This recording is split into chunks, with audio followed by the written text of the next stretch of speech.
Yes! Welcome back to another segment of Is Insert Character Still Good in Insert Year? We are changing the Should we formula of really this. be off work this early?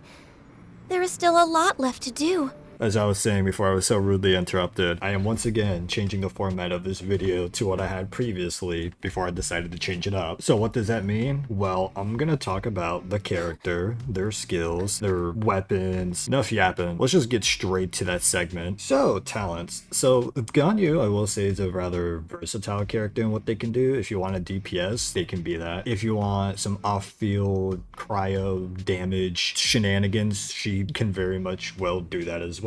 So her charge attack, these things used to do so much damage. They still actually do quite a bit of damage in terms of today's standards. But how much better is that against some of the top DPSs currently? Well, we'll have to find out when we get to that part of the video. But yeah, this thing, charge attack, you know, you hold it down a little bit longer, it does like, you know, a bajillion damage. Good stuff, good stuff. What is the multiplier on this? Like Frostflake Air, that's what it is. Like does 230% damage and then an additional 392% damage. So mathematician nerds, you guys can figure out how much that really is. And then you got her flower. It's basically a decoy. We have like at least 3 different versions of this skill. Could make a whole video of best decoys in of itself, but that's not what we're here to talk about. 6-second duration with a 10-second cooldown. That's like 60% uptime right there. Quick maths. Pretty okay skill. Gives a decent amount of cryo particles. Nothing crazy here. And then her celestial shower. This thing is like pretty nice. The AoE for this is just massive. The application certainly isn't the best, but it's definitely not the worst. And it's got like what 15-second duration, 15-second cooldown. Yeah, this feels like it lasts longer than 15 seconds when you actually use it. I don't know if she has a passive somewhere that's like, hey, this thing lasts longer, but it definitely doesn't feel like 15. It feels more like 18 seconds long. But yeah, this thing has a 100% uptime, so it's always going to be available. So for overall talents, I mean, none of them are really bad. You can use her for whatever you might need to use her for. I'll give this like a solid 9 out of 10. The only thing I can really say about it is just damage. That's really all I can say. As for constellations, I don't have any of these, and I don't plan on getting any of these unless I like, you know, blow up within like the next year for being a Genshin content creator. Then I guess I'll just mega whale for everything, but that's just not happening right now. I cannot personally tell you how good any of these are. There's other people out there who talk about what constellations are good for what characters, especially with the whole constellation thing going on, so I'm just gonna skip this section right here. As for artifacts, however, Wanderer's Shop is a very easily accessible artifact. You guys probably have a lot of these just lying around from doing weekly bosses all the time, or world bosses back in the day. Also available in the strong box, so you can always get them there. And overall, it's still pretty good. So in terms of like easily accessing artifacts, I'd also give this like a 9 out of 10.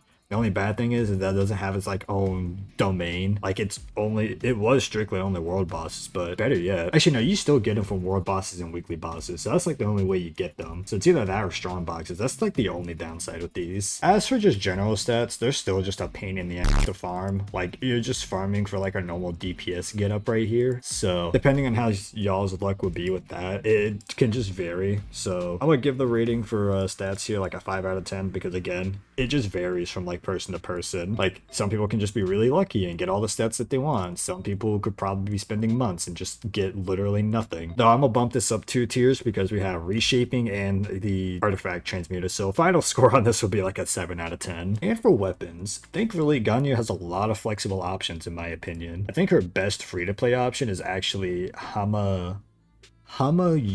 So at the low cost of just not using your elemental burst, her charge attack damage will be increased by 24%. That's literally it, with a base attack of 454 with 55.1% attack percent substat. Definitely not a bad weapon. The only downside is that you just have to like not use her burst. If you don't like that, battle pass options are definitely another good option. Like Shion of the Blazing Sun. All the battle pass weapons are just good. What can I say? They're all just fantastic. Verdicent Hunt is like alright. This is just slightly better if I'm not mistaken. Yeah, this is just slightly better. If you were to go for like, you know, sub DPS Ganyu, where she just does her damage off field, this is also just a good option for her. Or if you just need some energy recharge, this could probably probably be good. Or the Favonius Warbow. Probably Favonius Warbow. And then, you know, 5-star options. She could just use anything that says crit rate or crit damage anywhere, and she'll just work perfectly fine. I have great magic on her. First great magic, because I tried getting Arlecchino's weapon, but I had to sit through 2 goddamn magic shows to get it. But yeah, in terms of like weapons, solid 10 out of 10. She's got so many good options, so many easy access options as well. It's just ridiculous. And a lot of easy access options for whatever build you want for her. Now, let's talk about teams real quick. So there's been a little bit of a resurgence in terms of cryo characters with stuff like Escafia releasing and whatnot. But, you know, you got premium Ganyu right here with Shenhe, Escafia, and Farina. Now, I have not tried this out personally myself. Spoiler alerts. Oh my god, this guy's a fraud. But on paper, this does look, you know, to be one of her better teams. There is just one very glaring issue, and you gotta be very mindful of your HP, and most importantly, if enemies are about to attack you, because it does not take much to interrupt her charge attacks. It really doesn't. Like, the enemy just as much looks at her, no more charge attack for you. There's also that, and the melt version, which is my personal favorite pick, because like I mentioned in the previous team, with Ganyu being very susceptible to interruption, Dia just completely cancels that problem out. And then of course melt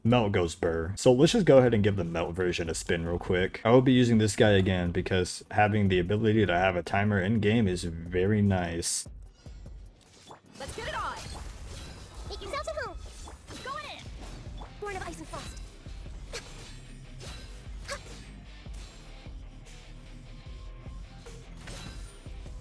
No touching! Let's make her a little. Look alive! Hot teamwork is dreamwork! Let... Cheap tricks! Yeah!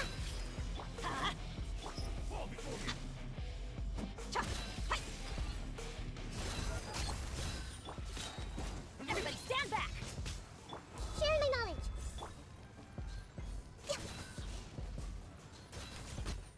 Okay, I think I saw like 115,000. I also don't know how much time that was. It was too locked in on actually damaging him. But yeah, that would have went a lot better if he just wasn't blocking my attacks, but tomato, you can't win them all. But yeah, melt team definitely still feels pretty good to play. You also don't have to worry too much about getting interrupted on your charge attacks, as well as dying, because one, Dia increases your interruption to resistance, as well as she just takes some of the damage. All right, now for the premium melt. Wait, now for the premium Ganyu team.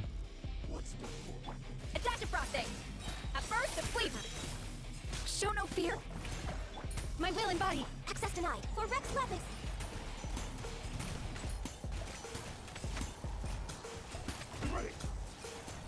No touching!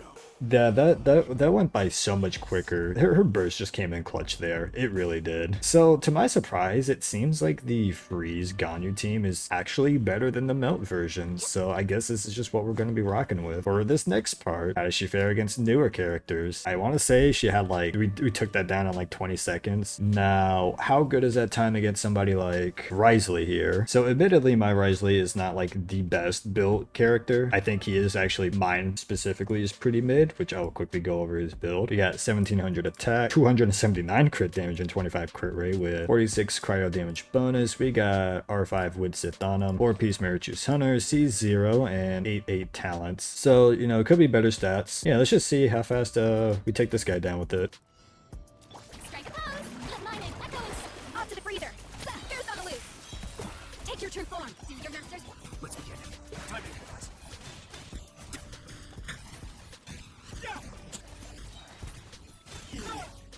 Okay, that was also just very quick. Like, that took 0 time. Now for the final boss. Might be a little bit of an unfair showcase, but yeah, she's got 1800 attack, 80 crit rate, 186 crit damage. We got 61 cryo damage bonus. She's got her signature weapon Azurite, because I was not about to see that Phantom Sword. We got 4-piece Finale of the Deep. You could ask me what this artifact set does, and I wouldn't be able to tell you. C0 with 676 talents. Oh, okay, her talents are actually kind of low.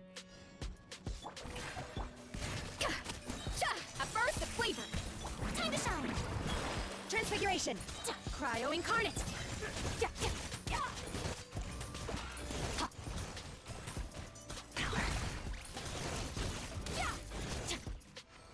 I mean, like, that was just actually broken. So I'm probably gonna have to take off time for when they were frozen for, because that definitely does affect the final time for some of these characters. So I guess future me would just give his thoughts on the final time here. Future Petty here with the final times of these three characters. Quickly, because past me didn't do it. My Ganyu build, you guys already know the artifacts and all that stuff that she's running. She got 1700 attack. She's rocking a 63 crit rate with 272 crit damage and 46 crit damage bonus. You guys already know everything else about her. But so Ganyu freeze finished that in like 25 seconds. There was no time of him being frozen between his phase changes. Same goes for Risley, who finished it up in 22 seconds, and then Skirk, who finished it up in 24 seconds. However, there was 3 seconds of freeze while he was phase changing, so that came out to about 21 seconds. So Ganyu unfortunately is at the very bottom of the barrel. Is Ganyu still good in 2025? Well, I would say yes, but she's of course not like the best option out there. Like, she still performs pretty well. Her damage is still pretty good, but there are better options out there. It's like, you know, you could have a 6-ounce can of Monster. You could also have the 12-ounce can, or you could have those very big beefy cans you'd find at gas stations. It's really up to you which one you want, but obviously one has more than the other. Anyways, back to the video, past Patty. Thank you, future me, for giving your very, very valid and insightful input on how these tests went. So guys, if you want to see more shenanigans like this on the channel, make sure you like and subscribe, share this video with your friends, be very pog if you did, and join my Discord server, links will be in the description. It's very dead, but you could change that. And by you, I mean like at least a bunch of other people need to join to be active, but hey, we out here, we trying. And until next time, I'll catch you guys in the next one. Deuces.